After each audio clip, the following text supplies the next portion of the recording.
His weapon was far too large to rightfully be called a sword. It was larger, thicker, heavier, and cruder than any normal blade. By all accounts, it was no more than a hulking mass of iron.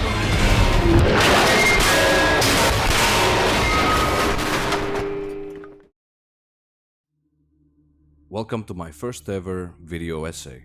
Today we are talking about the Dragon Slayer, the legendary sword of guts from Berserk. Obviously there will be spoilers, so please do yourself a favor and read this absolute masterpiece. If you're still here, then let's get into it, and I hope that you enjoy this mini dive into this block of iron. This is my absolute favorite weapon in all media. In my opinion, Berserk wouldn't be nearly as amazing if Guts had any other sword. Together they make for a main character so intriguing and quite frankly horrifying that it makes Berserk the best piece of media I ever consumed. So, the Dragon Slayer was crafted by a brilliant blacksmith named Godo. Godo used to get a lot of requests from noble townsmen to create swords and other armaments for them. He was famous enough that the local lord would assign him work as well. One day, the king himself sent out a proclamation that Godo makes a sword capable of killing a dragon. When Godo got to work, he realized that he was tired of creating all of these elegant and beautiful designs for weapons designed to frankly kill. So he made the sword exactly as it was requested, a sword that could butcher a dragon, a massive slab of raw iron.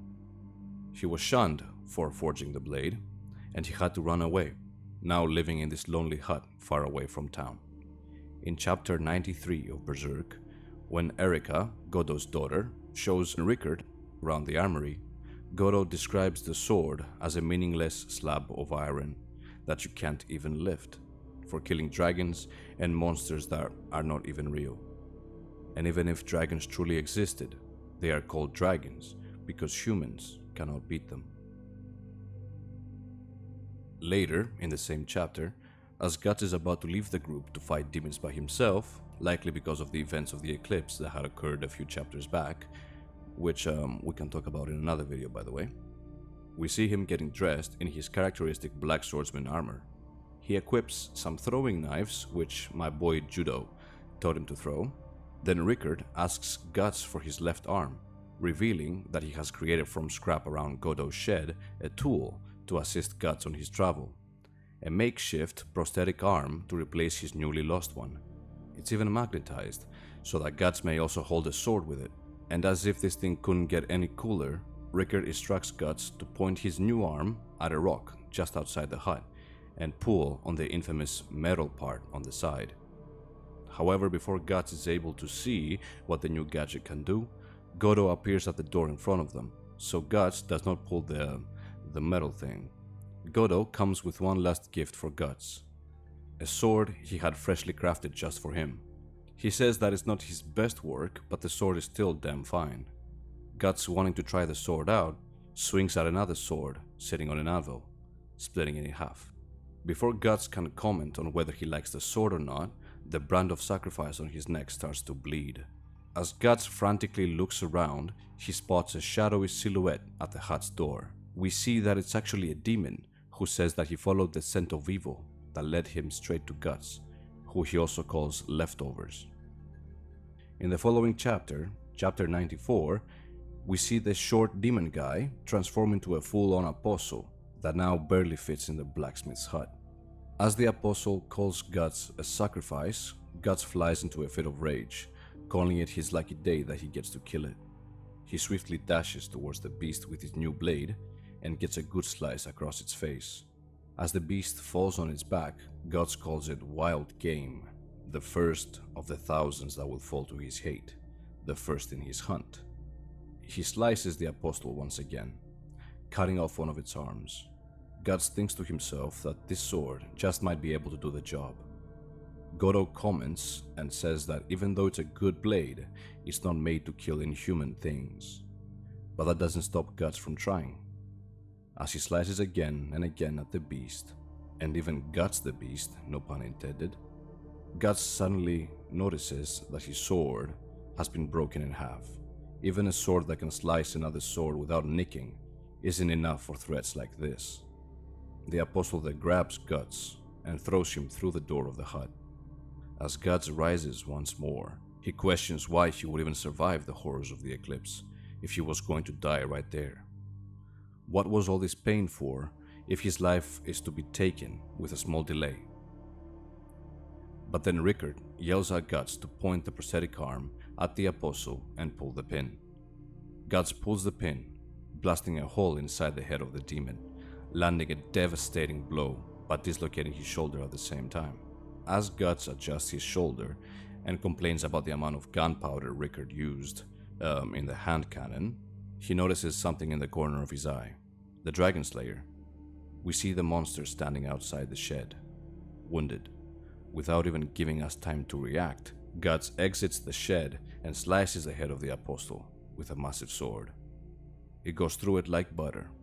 The monster is blasted away. We see Guts' emotionless eyes as he approaches the apostle. It's as if the ferocity of the blade has enabled the beast inside of Guts to manifest.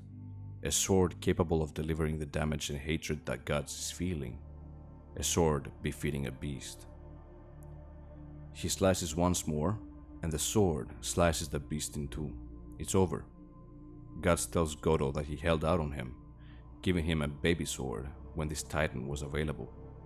As Guts is standing there with the Dragon Slayer on his shoulder, Erika can't help but comment that Guts looks scary, as if the beast inside him had manifested for the first time. He was now equal to the beasts that hunt him, for the first time since the eclipse. Guts feels that the playing field is a little more level. Dragons are dragons because humans cannot beat them. So what is a human who beats dragons? Guts is who he is, partly because of his massive sword, a fang made simply to butcher anything that dares step in front of its swing. It gives Guts the familiar feeling of swinging a sword bigger than himself, like he used to as a kid. So getting used to it was second nature to him, an extension of his rage, a reflection of his soul, rugged and rough around the edges. Not a refined blade that cleanly slices flesh, but a piece of iron that tears the meat and shatters the bones. An unstoppable force that demands you make way.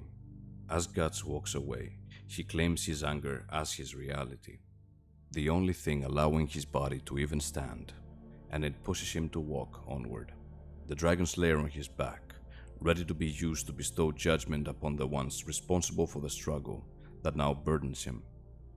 Through the runtime of the manga, the Dragon Slayer gets used to kill so many evil entities, demons, possessed people, apostles, that the Skull Knight in chapter 220 tells Guts that the Dragon Slayer has been imbued with the malice and evil of the countless beasts he has slain, to the extent that it can even deal damage to the assumed forms of the God Hand, leading to the defeat of Slan at the hands of Guts. Although the sword is not exactly magic of any sort, the blood, guts, and malice on the cracks of the blade have infused it with an energy so evil that it's capable of wounding even the beasts responsible for that malice. As if the sword can feel hate as well, it consumes all. The perfect blade for Guts and his only shield, he commonly uses the sword to guard himself from incoming projectiles like arrows and attacks from demons. The Dragon Slayer doesn't only imply the ability to slay a beast, it also implies the ability to overcome one's own personal demons, to confront and overcome a challenge or evil in your life. To slay a dragon means to slay the beast that is inside you. In Guts' case, perhaps his all-consuming rage. This is a theory, but perhaps the sword could be integral to the ending of the struggle of Guts. It could be that delivering the final blow on Griffith could do it. However, I feel that the biggest enemy Guts will ever have to defeat is himself, and letting go of the Dragon Slayer, letting go of the tool that allows the violence inside him to manifest, would help him finally be free. A lion without claws must at some point settle down and rest. His anger might otherwise consume him, Such is the effect of the Dragon Slayer, the power to slay a beast and turn man into a beast. Let's not even get into the Berserker armor in this video, perhaps another one. Fun fact, Kentaro Miura wanted the Dragon Slayer to initially be a katana that Guts would wield, and I'm very glad he chose this beautiful weapon instead. Definitely my favorite fictional sword to ever exist. So, this has been the story of the creation of the Dragon Slayer and the events that led to Guts finding it. Perhaps if he never had found it, he would have met a gruesome end on that day, and Guts' strangle would have ended. Thank you so much for watching my small essay on the Dragon Slayer, a legendary sword for a legendary swordsman. Thank you, Mr. Miura, for this masterpiece. Finished or not, Berserk will never be anything but simply perfect.